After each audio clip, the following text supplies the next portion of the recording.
Olá! O Brasil, último país a acabar com a escravidão, tem uma perversidade intrínseca na sua herança que torna a nossa classe dominante enferma de desigualdade, de descaso. Boa noite. É com essa frase de Darcy Ribeiro que começamos o segundo dia do Congresso de Bioética do Norte Fluminense 2022. Hoje, celebramos 100 anos de nascimento de Darcy Ribeiro e aqui em Campos dos Goytacazes temos orgulho da Universidade Estadual do Norte Fluminense Darcy Ribeiro, a UENF, carregar o seu nome e honrar o seu legado. Um recado importante é que a Sociedade Brasileira de Bioética é responsável pela difusão e fomento da bioética no Brasil, apoiando pesquisadores, profissionais e instituições que atuam na área de bioética, tem sua filiação aberta a todos que se interessarem. Mais informações, acessem o site www.sbbioetica.org.br. Vai estar aparecendo aí na legenda. Ótimo. Tá, ok? Eu sou o Daniel do Vale, serei o moderador desse encontro, com suporte técnico de Diana Turquete, e em nome da comissão organizadora desse congresso, orgulhosamente recebemos o Dr. Fermin Roland Schramm para a palestra com o tema Bioética e Proteção. Professor Fermin possui licenciatura em Letras pela Universidade de Genebra, mestrado em Semiologia pela Escola de Estudos Avançados em Ciências Sociais de Paris, doutorado em Saúde Pública pela Fundação Oswaldo Cruz e pós-doutorado em Bioética pela Escola de Saúde Pública da Universidade do Chile. Atualmente é pesquisador titular da Fundação Oswaldo Cruz, professor colaborador da Universidade de Brasília, da Universidade do Chile e do Centro de Pesquisa Ageu Magalhães de Recife. Tem experiência na área de saúde coletiva, com ênfase em ética aplicada e bioética, e um dos idealizadores do conceito de bioética e proteção. Boa noite, professor. É uma honra tê-lo conosco. A palavra é sua. Boa noite. É um prazer meu também. E espero que gostem da minha palestra. Que espero. É só clicar em cima para.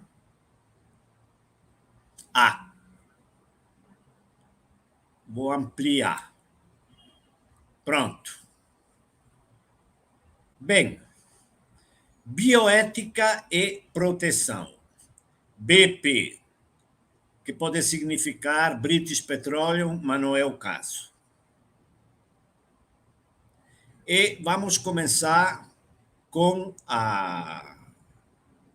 o significado, análise conceitual, que vem um pouco da minha formação como linguista, como semiólogo, etc. Próximo slide. Introduzindo a bioética de proteção. Aqui uma citação pessoal. A bioética da proteção é uma ética aplicada que diz respeito às práticas humanas que podem ter efeitos significativos irreversíveis sobre os seres vivos e, em particular, sobre indivíduos e populações humanas, considerados em seus contextos ecológicos, biotecnocientíficos e socioculturais, tendo em vista os conflitos de interesses e de valores que podem emergir de tais práticas e que pretende, portanto, dar conta e, na medida do possível, resolver tais conflitos. Continuando. A bioética de proteção, BP, se ocupa de descrever tais conflitos de interesses e valores, de descrevê-los e compreendê-los da maneira mais racional e imparcial possível. Falta a letra A aqui. E B, de resolvê-los propondo as ferramentas que podem ser consideradas por qualquer agente moral, racional e ou razoável, mais adequadas para proscrever os comportamentos considerados incorretos e prescrever aqueles considerados corretos. E C, que, graças à correta articulação entre A e B, fornece os meios capazes de proteger suficientemente os envolvidos em tais conflitos, garantindo cada projeto de vida compatível com os demais. Agora vem a última. De fato, esta definição de bioética acrescenta algo às definições usuais de bioética, pois não só tenta analisar os conflitos e prescrever o que deveria ser feito, mas também pretende resgatar aquele que é provavelmente o significado primordial da palavra grega ethos, que tem justamente o sentido de amparo, guarita e abrigo, em suma, de proteção. E isso está no artigo que eu publiquei com o Kotov, Princípios Bioéticas em Saúde Pública, Limitações e Propostas, que foi feito durante o meu pós-doc junto com ele, lá na Universidade do Chile, na ESP.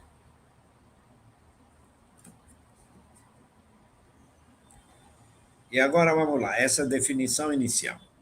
Genealogia da bioética de proteção. E vamos começar com a justificativa filológica do uso de bioética de proteção. De fato, a proposta de uma bioética de proteção surge no contexto da reflexão sobre a abordagem dos conflitos morais em saúde pública na América Latina no começo do século XXI. E aí cito o artigo que eu acabei de apresentar. Mas a ideia de proteção associada à ética é antiga, pois, segundo Aranguren, filósofo espanhol, a investigação etimológica, essas são palavras dele, a investigação etimológica sobre a ética mostra que a palavra ética procede do vocábulo ethos. E, em seu sentido mais antigo, ethos significava residência, morada, lugar onde se habita, sendo usado, sobretudo em poesia, com referência aos animais, para aludir aos lugares onde se criam e se encontram, aos seus pastos e guaridas, e, posteriormente, aplicado aos povos e aos homens no sentido de seu país. Esse é Aranguren. Então, uma justificativa filológica.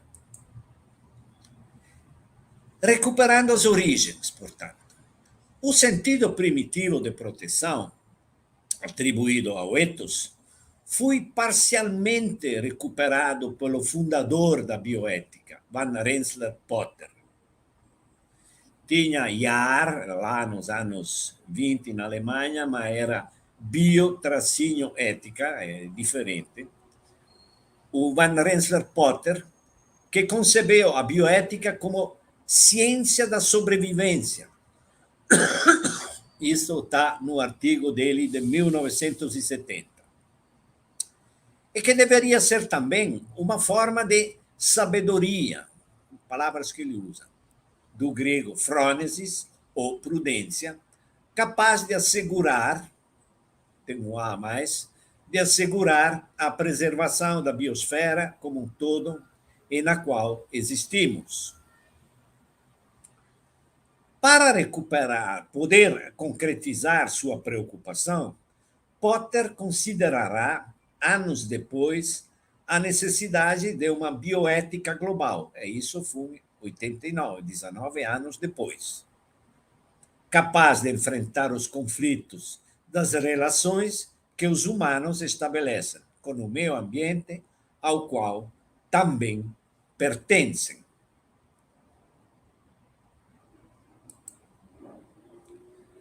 Características agora da bioética de proteção. E agora vamos para a análise conceitual. O conceito de proteção, quando aplicado ao, aí botei todos, Homo faber sapiens creator, pode ser referido, primeiro, às interrelações individuais, ou às relações interindividuais ou interpessoais, e segundo, aquelas em sentido coletivo ou sociais. O primeiro se refere ao amparo que um agente protetor oferece, isso é importante, mas em princípio não impõe a um sujeito que não tem condições para se virar sozinho. Exemplo, a paradigmática relação protetora entre mães e pais e filhos e filhas. Segundo, o sentido coletivo, referido ao amparo que o Estado ou outro dispositivo comunitário ou social substituto e legítimo deve oferecer às populações sob sua responsabilidade. Por exemplo, as políticas de saúde, o SUS, ou a proteção da saúde pública.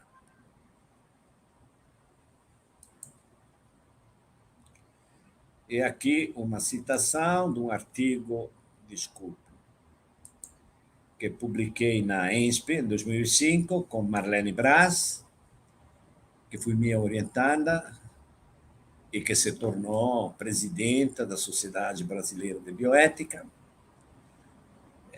que chamam da tríplice função das bioéticas. Citação.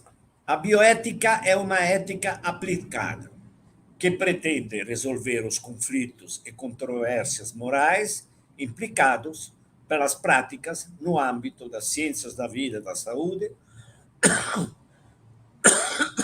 desculpe, do ponto de vista de algum sistema de valores chamado também de ética. Ela tem uma tríplice função, reconhecida acadêmica e socialmente.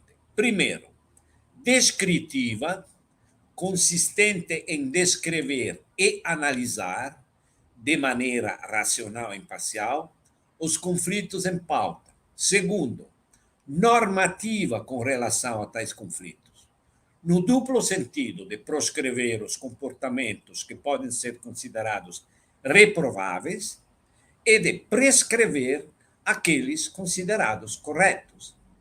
E terceira, protetora no sentido bastante intuitivo de amparar, na medida do possível, todos os envolvidos em alguma disputa de interesses e valores, priorizando, quando isso for necessário, os mais fracos, entre aspas.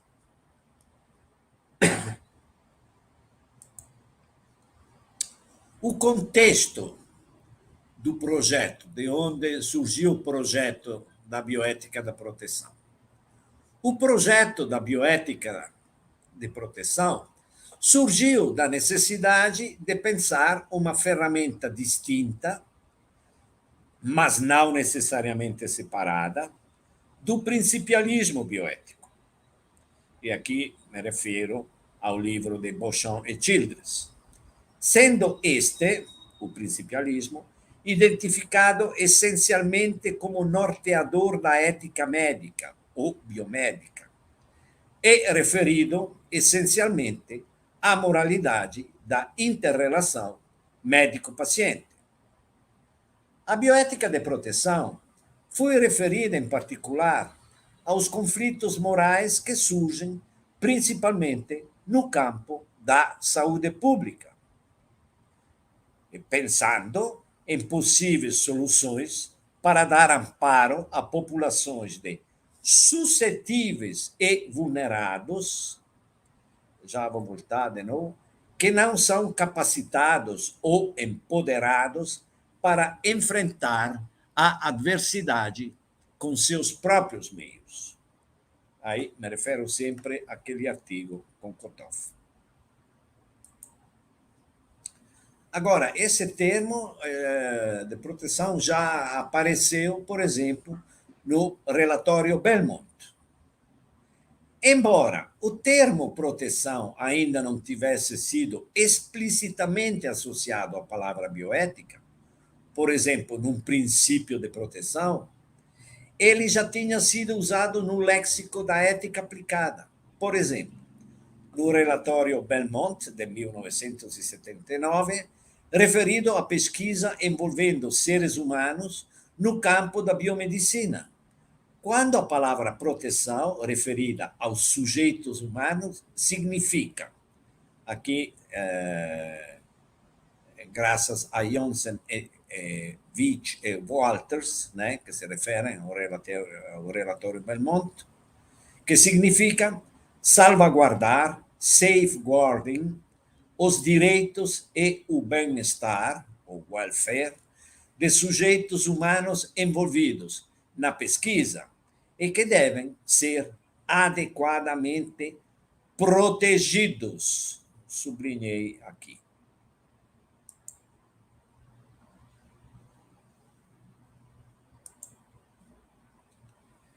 E agora vamos entrar um pouco mais em detalhes. Proteção, agentes e pacientes morais. A conflituosidade resultante da praxis humana constitui, segundo Bourdieu, o impensado das ciências sociais. E as ações suscetíveis de análise bioética e submetidas às prescrições normativas envolvem dois tipos de atores sociais. Há os agentes morais, ou autores dos atos conflitivos, e que são, em princípio, empoderados, e isso remete à categoria Foucaultiana de biopoder, e a Gammon também utiliza, e, por outro lado, os pacientes morais, o destinatário das práticas dos primeiros, que podem ser não empoderados, e isso é importante. Os pacientes morais podem ser vistos como sujeitos vulnerados, quando não possuem nenhum tipo de empoderamento capaz de enfrentar as consequências negativas das práticas dos agentes morais. E agora, proteção e estado de bem-estar. A proteção é uma função social primordial, elaborada a partir do surgimento do Estado moderno e que é o resultado de um pacto social vigente entre governantes e governados. Nesse sentido, a função essencial do Estado consiste em dar amparo aos cidadãos sob sua responsabilidade, tanto contra riscos ou danos naturais que podem afetar negativamente suas vidas, como contra os riscos ou danos sociais, e aí poderiam entrar também os interpessoais, resultantes da conflituosidade ou violência existente entre os cidadãos. E aqui me refiro a um texto de Kotov de 2008. Portanto, a função de proteger remete ao surgimento do Estado social, conhecido também como Estado assistencial ou Estado de bem-estar, welfare state, cuja tarefa, segundo Wilinski, seria a de proteger um padrão, um standard, mínimo de renda, alimentação, saúde, moradia e educação garantidas a qualquer cidadão com um direito político, não como caridade. E aí é só pensar na nossa situação aqui no Brasil.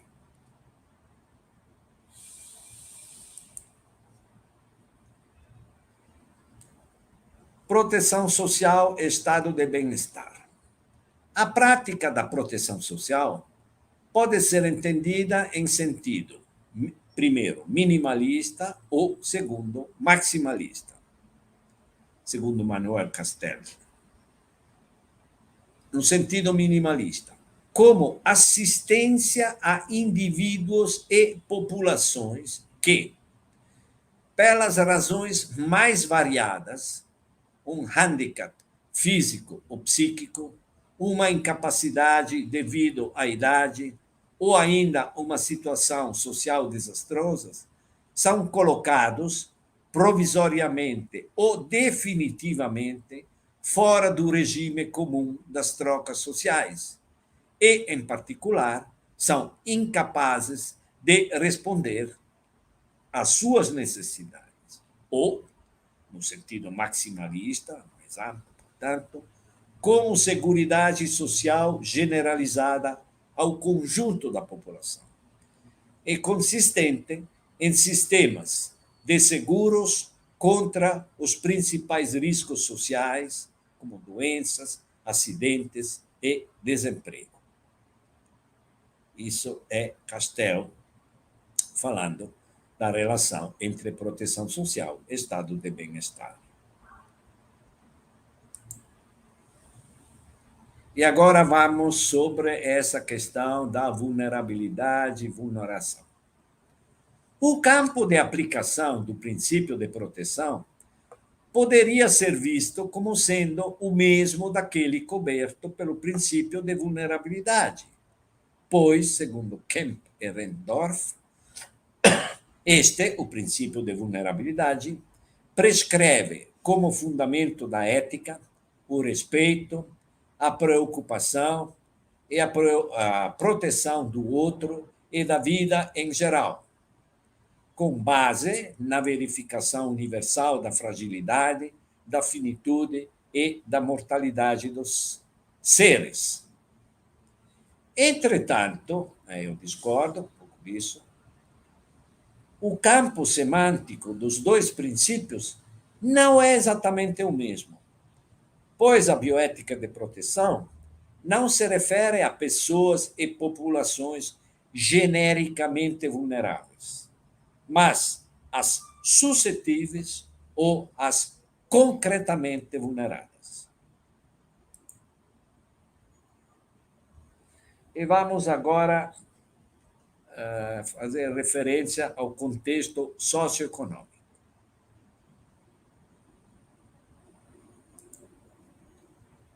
E aí aparece a famosa, a bendita ou maldita escassez dos recursos. Os custos crescentes da assistência sanitária colocam o problema espinhoso da alocação dos recursos existentes, que são finitos e escassos, implicando escolhas que estejam pragmaticamente de acordo tanto com a escassez como com algum princípio de justiça. E aí me refiro aos conceitos de igualdade e de equidade. Nesta situação, não parece suficiente, embora seja necessário, se ater a uma gestão mais eficiente e efetiva dos recursos existentes, evitando desperdícios, que é uma necessidade econômica e ecológica, pois devem ser feitas escolhas macroeconômicas capazes de distribuir os recursos existentes de acordo com as necessidades da população como um todo. E variáveis a serem consideradas. Em situações de escassez, surge a necessidade de ter em conta, primeiro, o aumento crescente das demandas sanitárias, devido ao envelhecimento da população e ao aumento da esperança de vida, além do surgimento de novas doenças, como aquela na qual ainda estamos. E ter em conta também a vigência do direito à saúde, entendido como um direito humano fundamental que impõe ao Estado o dever de criar as condições para que todos tenham acesso à assistência sanitária. Mas aí tem os problemas do welfare state. Nas democracias ocidentais, o serviço público, integrado com o privado, caracteriza o modelo do estado de bem-estar, welfare state, surgido depois da Primeira Guerra Mundial, em 1919, com a instauração da democracia representativa semipresidencial da República de Weimar, mas que tem raízes na Alemanha anterior, na Alemanha de Bismarck, com o objetivo de aumentar o igualitarismo social, mas que se revelou, pelo menos aparentemente, cada vez mais incapaz para realizar tal objetivo. Só para lembrar, a República de Weimar terminou em 1933 com a emergência do nazismo.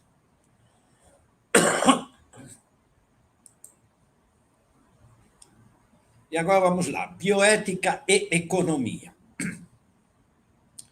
Esta aparente inadequação do modelo do estado de bem-estar é estigmatizada pelas críticas neoliberais, supostamente fundamentadas no respeito das liberdades individuais, mas que, de fato, propõem uma organização dos serviços de saúde que tende a considerar os hospitais ou postos de saúde como empresas e os destinatários das políticas sanitárias como clientes, tornando, de alguma maneira, a saúde um bem só regido pelas leis do mercado.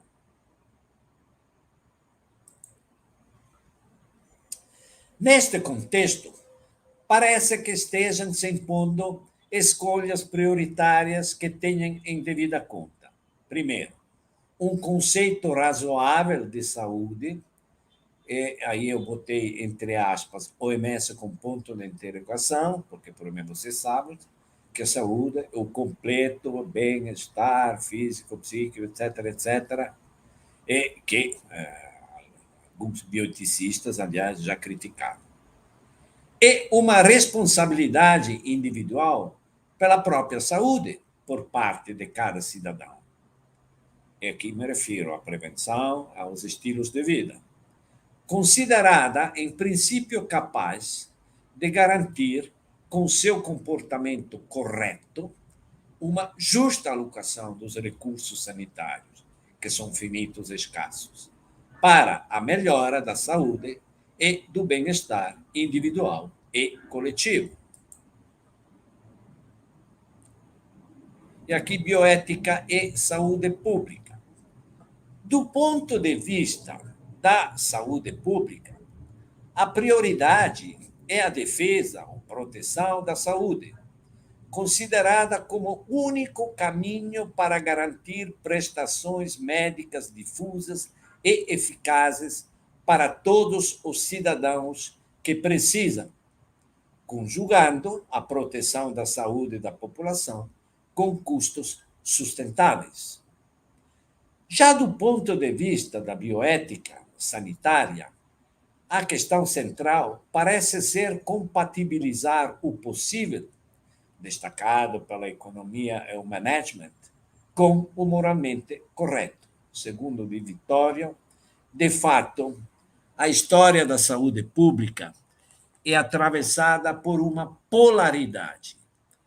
Por um lado, tem uma tendência totalizante, a ideia de um controle perfeito da sociedade finalizado ao máximo desenvolvimento de suas potencialidades vitais, e, por outro, por uma tendência individualizante, que é o segundo aspecto da saúde pública. Por isso que eu prefiro, por exemplo, utilizar o termo saúde pública no lugar de saúde coletiva, porque eu acho que a saúde pública contém também a saúde coletiva. Essa é uma posição individual, mas que corresponde um pouco a isso. E aqui vamos para as considerações críticas.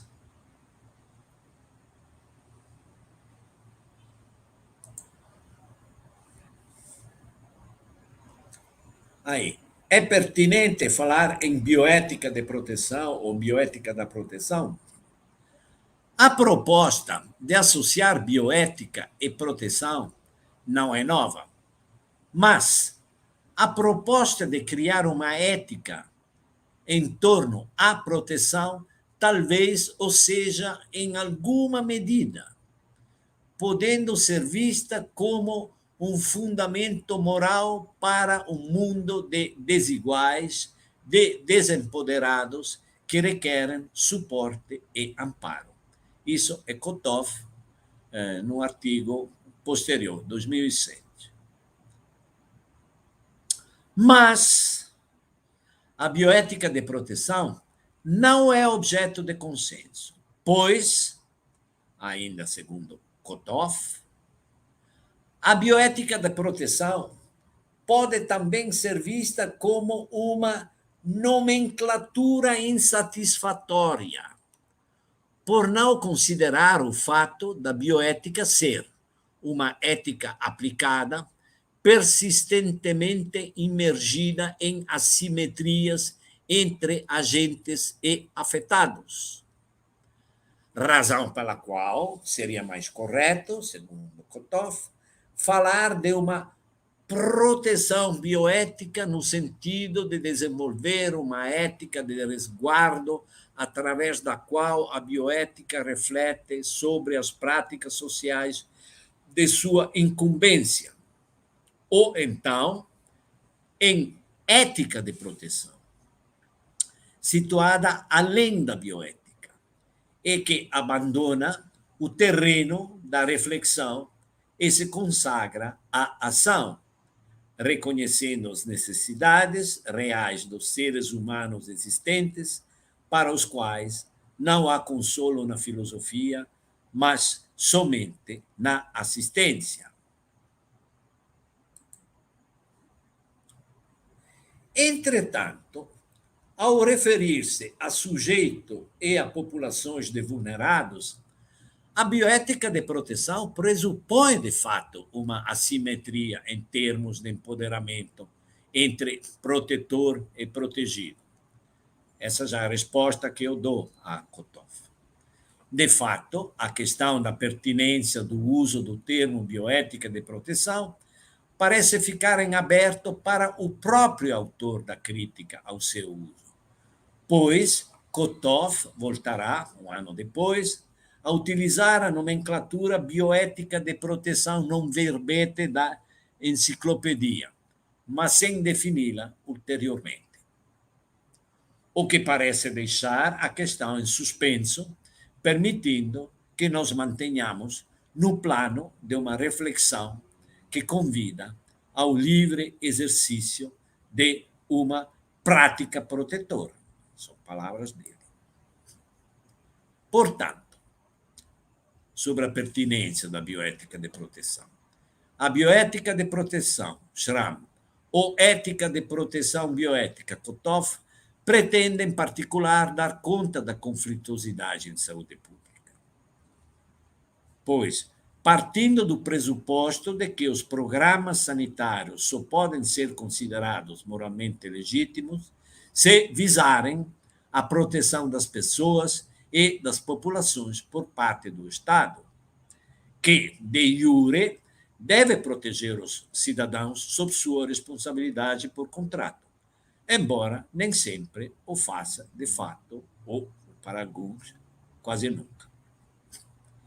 E aí tem uma questão metodológica, pois existem pontos de convergência entre conflituosidade e harmonia, visto que, segundo o querido Ricardo Magliandi, que já morreu, os conflitos estabelecem relações no modo da divergência, ao passo que a harmonia o faz no modo da convergência.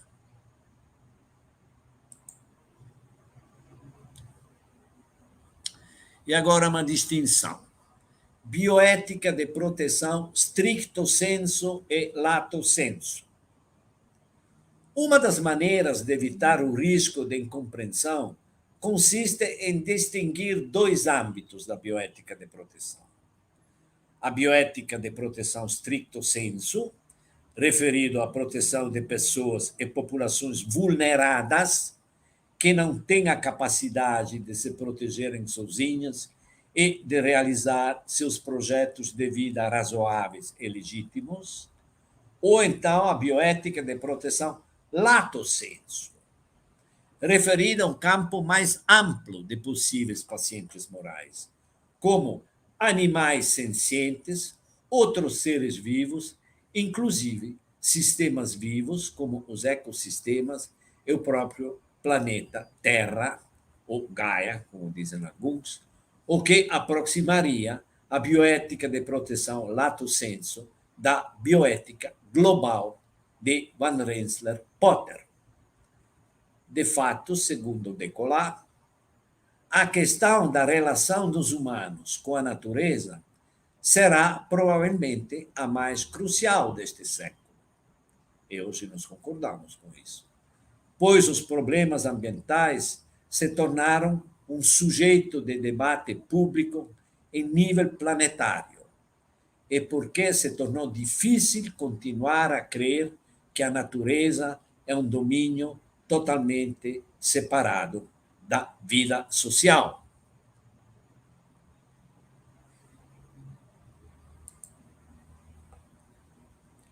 E aqui tem a questão, porque alguns tinham reclamado que parecia que a bioética de proteção era parecida com uma forma de paternalismo. Vamos ver a definição. Paternalismo, segundo Nilsson, é tratar o trem em conformidade com o que se pensa ser o seu bem, subordinando a esse bem as preferências eventuais, expressas ou não, dessas pessoas. E aí temos o paternalismo do Estado, que indica o tipo de governo em que os súditos se encontram frente a governantes na condição de filhos menores frente ao pater familias. E aqui é Ornaghi. Agora, o conceito de paternalismo está vinculado ao conceito de poder, ou de biopoder, se vocês preferem. E é entendido como instância, segundo Berardi, desvinculada da vontade dos súditos, não diversamente de quanto o poder do pai de família não depende da vontade dos filhos, e que visa, em princípio, o bem dos cidadãos, mas sem ter em devida conta a sua real participação e mantendo uma fração de cidadãos na condição de menores políticos. Professor, Já estamos. Já estou chegando. Proteção individual e social. E a questão da hospitalidade, que é um termo que foi desenvolvido muito por Jacques Derrida, que foi um querido professor lá em Paris. Para Kotov, a bioética deve considerar esses dois momentos da proteção, no nível individual e como parte da ordem social.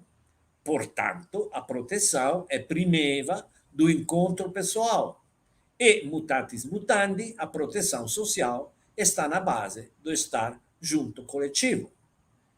Para o autor, a proteção, refúgio, hospitalidade é oferecida livre e responsavelmente. E a hospitalidade não é entendida como pagar uma dívida. Esta lei da hospitalidade incondicional é uma lei sem imperativo, sem ordem, sem obrigação. E agora vamos ver a citação de Derrida, onde isso aparece, né? Que está no Boiou. Para Derrida, a hospitalidade incondicional se expõe sem limites à vinda do outro, para além do direito, para além da hospitalidade condicionada pelo direito de asilo, pelo direito à imigração, pela cidadania e mesmo pelo direito à hospitalidade universal de Kant, a qual permanece ainda controlada por um direito político ou cosmopolita. E aqui uma frase importante. Somente uma hospitalidade incondicional pode dar seu sentido e sua racionalidade prática a qualquer conceito de hospitalidade. E aqui tem as referências, Aranguren, que eu citei, Beauchamp e Childress, Berardi, Bourdieu, Manuel Castel, Derrida, Descola, De Vittorio, Johnson, Source Book in Bioethics, Kemperendorf, que está na nova enciclopédia de bioética do Gilberto Autois, que tem uma tradução em português, que é excelente. Kotov, aqui os artigos que citei, Ética de Proteção, Bioética de Proteção, From Justice to Protection, a Proposal for Public Health Bioethics, Magliandi, Ética Convergente, Fenomenologia da Conflitividade, e Nilsson, Paternalismo. Pronto. Ótimo, professor. Muito obrigado pela sua apresentação. Aqui, Ornaghi, Pogam, Schramm e Viletsky. Pronto. Perfeito. Tira Pode tirar os slides, por favor. Posso tirar os slides? Okay. Isso, já está aí. Ótimo. Quem obrigado tirou? Você ou a... A Dayana tirou. Santa Dayana. Dayana salva a nossa vida. Obrigado pela excelente apresentação, professor, muito esclarecedora e dentro do tempo, graças a Deus. Por isso que eu fui um pouco rápido. Isso está ótimo, mas não precisava se apressar também, não. A gente vai selecionar algumas perguntas aqui. Eu tenho uma pergunta, mas se alguém quiser fazer alguma pergunta logo após a minha, fique à vontade. Tá? Vou fazer uma pergunta aqui, professor. Eu acho que a bioética e proteção se mostrou para mim durante esse meu envolvimento com a sua palestra e com esse tema, muito importante para quem trabalha com saúde pública. É um tema essencial para quem pensa em saúde pública, porque, de fato, o governo deixa muito a desejar quando se trata do cuidado com os suscetíveis. E nessa situação, eu pergunto da seguinte forma: com relação, por exemplo, à vacinação contra a SARS-CoV-2, causador da Covid-19.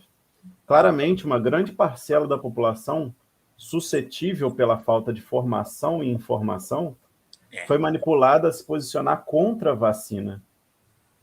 E aí, como a bioética da proteção, bioética e proteção, poderia ajudar a evitar esse tipo de conduta nesse governo, por exemplo, em todos os governos em si? Essa história contra as vacinas é antiga, né? Faz parte da história da Fiocruz, por exemplo. Lá na primeira metade do século XX. Então, aí teria-se que perguntar mais aos psicanalistas, eu acho. Por que esse recalque, essa recusa? E a bioética pode explicar que não. Essas recusas estão erradas porque você pode pegar, você pode morrer, e pior ainda, você pode transmitir para os outros. Você pode recusar, eu não quero me vacinar. Bom, mas então você fica lá sozinho, fechado no seu quarto e não sai mais, e não vai encontrar ninguém. Então, é evitar danos evitáveis. Esse é um princípio importante do princípio fundamental da bioética, que eu considero o princípio da qualidade de vida, que se distancia do princípio da sacralidade de vida. A bioética laica, por exemplo, ela defende o princípio da qualidade da vida e não o princípio da sacralidade de vida. Porque até o conceito de sacralidade é bastante ambíguo, O Giorgio Agamben escreveu bastante sobre isso. Sasser é aquele que não pode ser morto, mas que pode ser sacrificado também. Então, é contraditório como princípio. Mas quem acredita em formas religiosas, acredita que não se pode mexer na vida, então a gente não pode nem tomar aspirina a rigor. Sim, se você vai até o final, é isso. O que é, evidentemente, um absurdo. E ninguém para de tomar aspirina. Pode ser que exista no planeta alguém que seja tão fundamentalista que não toma nem aspirina que quando está com dor de cabeça ou algo assim.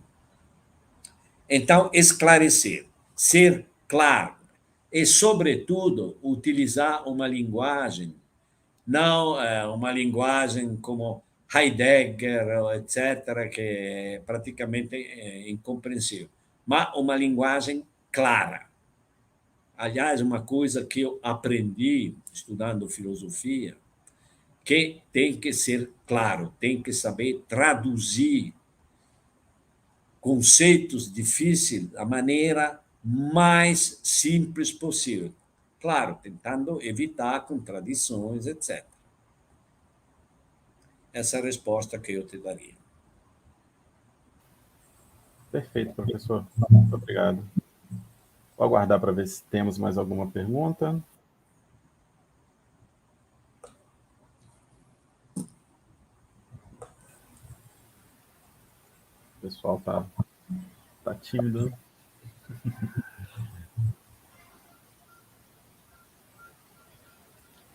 Ok. Então, se não temos mais perguntas, professor, foi uma honra recebê-lo aqui nesse nosso congresso hoje. Tá? Prazer. Essa palestra tão elucidativa.